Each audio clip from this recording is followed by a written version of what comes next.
Welcome to this handover of our materials and supplies procured under the Juvenile Justice Reform Project to support juvenile justice in the OECS member states, specifically here in St. Lucia. We are doing our handover this morning. Welcome to everyone, and I will ask our Permanent Secretary to give you some brief remarks. It is a pleasure for me to be here today and to be part of this initiative. As all of you are aware, the OECS Juvenile Justice Reform Project is one that the Ministry of Social Transformation, the Ministry of Home Affairs, the Ministry of Legal Affairs, and the Ministry of Health are all beneficiaries to. For us, as quote-unquote the lead ministry in terms of this initiative, we are very happy for the benefits that are coming to all our sister ministries, because you are all aware that the government is committed in terms of the whole juvenile justice reform process, and this project allows us to do some very critical things. One, we're going to look at the whole legal framework, see how consistent we are as a country are in terms of the conventions that we have signed on to, and to make the changes where necessary. I mean, I can speak, for example, to BTC, and I know for a fact that we have legislation that's pretty archaic and not consistent with some of the conventions that we as a government have signed on to. And so we are happy that this project allows us to do that.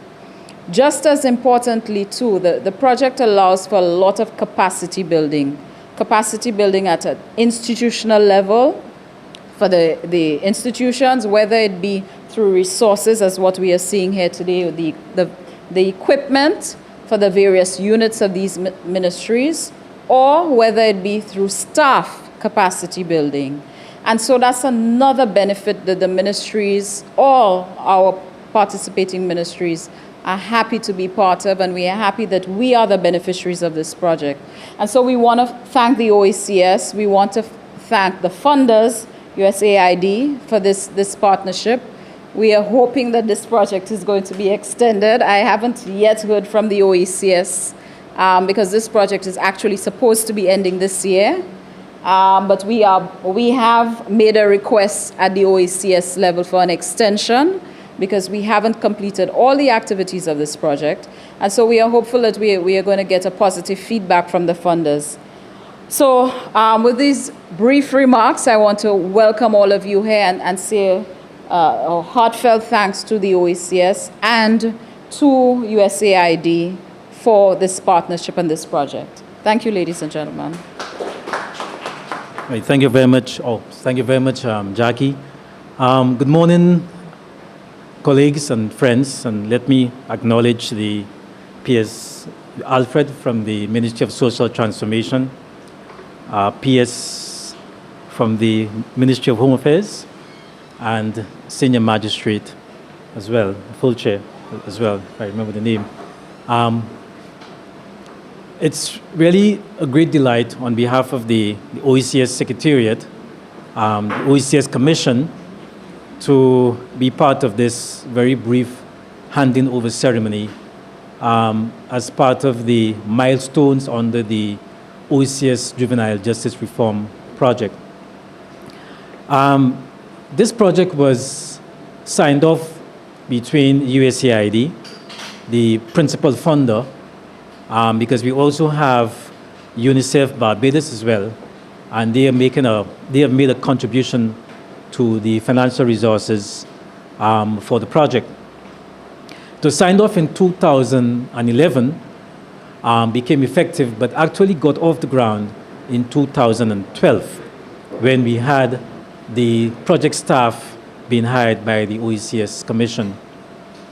Let me just quickly say that we have been mandated by the Council of Ministers for Human and Social Development, which was recently established earlier this year, in which the PS Alfred was part of.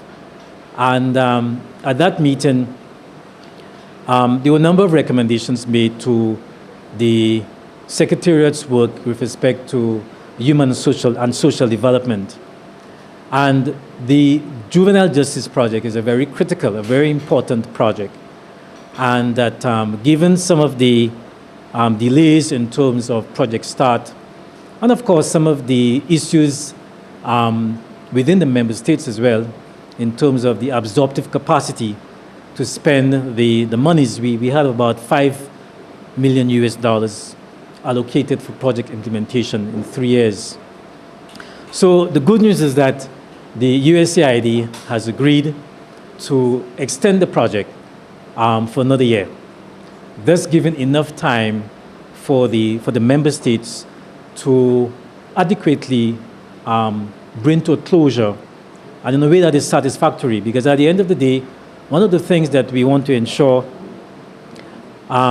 within the context of the OECS Commission is that there is impact, there is impact, that we can see the results of these kinds of projects on the member states. I just want to say that, as all of us know, that the youth in our region is of critical importance with respect to our development agenda. And so at the OECS Commission, the recently established OECS Growth and Development Strategy really highlights the needs of young people. We know for a fact that on the ground, that a number of our young persons within the region who are not able to be absorbed into the labor market, and also as well, persons who have left school. I don't want to use the word dropout, but those persons who have left school for a number of reasons. Those reasons could be in terms of the issue of incomes. There are a number of persons who operate within the lower income bracket. It could be issues related to the home, parenting issues, family issues, and I'm sure that we're all familiar with those issues. So that if we do not attend and address not just the behavior of those young persons, but to get to the roots of some of these dysfunctionalities, then what we have discovered is that it will undermine some of the economic gains that have been made, especially in the context of our fiscal issues. So that this project is of critical importance for the OECS authority, the prime ministers, and also as well the member states. There was a very comprehensive diagnostic analysis of the conditions of the situations, especially within some of the centers which work towards the rehabilitation of those young persons. And one of the things that was highlighted by USAID was that we are still very much in the punitive mode. We still punish young persons who come before the law. And also as well, as P.S. Alfred was saying, what we discovered was extremely alarming, that in some countries, the differentiations in terms of the age that a young person can be brought before the courts. In some instances, I'm sure Magistrate Fulcher who was at the magistrate conference that we had, young persons can be liable before the court at the age of 6, at the age of 7, And of course, these are certainly not in compliance with the international conventions on the rights of the child. So that the OECS project essentially would serve to do a couple of things. One, to update legislation, to review the institutional and the policy environment so that we can strengthen the enabling environment, and then thereafter to ensure that we can build the capacity of the member states in terms of moving forward from a punitive approach to juvenile justice, but one in which we can ensure that those young persons can be rehabilitated, can get back into the community, and can become once more given a second chance to become productive citizens, all-rounded citizens, to ensure that we can have ultimately a society where we can develop, we can implement our development strategies, but one in which there will be stability and harmony within the OECS countries. And so we developed what is called a small grants facility, about $1 million, in which we are trying to help some of those centers, which in a sense has been under-resourced for a number of reasons, and grant money so that we can provide some equipment, materials to enhance the capacity, both in terms of the operational and the administrative capacity of those centers throughout the OECS countries. So, colleagues and dear friends, Again, that is another milestone, and we hope that, that these pieces of equipment will enhance the capacity of the member states in terms of ensuring that the benefits to our young persons and the wider society can be achieved. I thank you, and I also want to really, on behalf of the OECS Commission, to thank our funder, the USAID, who themselves have indicated that once we can show that we have some tangible impact on the member states, that we can mobilize some more resources from the OECS Secretariat. One thing I've learned, and that is we often say that we haven't got money. I can tell you that there is money. We have resources within the region.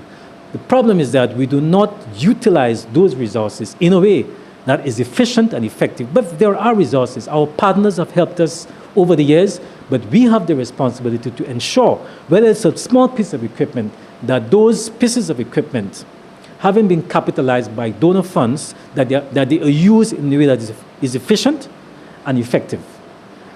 So I will stop here, and I want to thank you very much for inviting the Secretariat to be part of this ceremony. Thank you.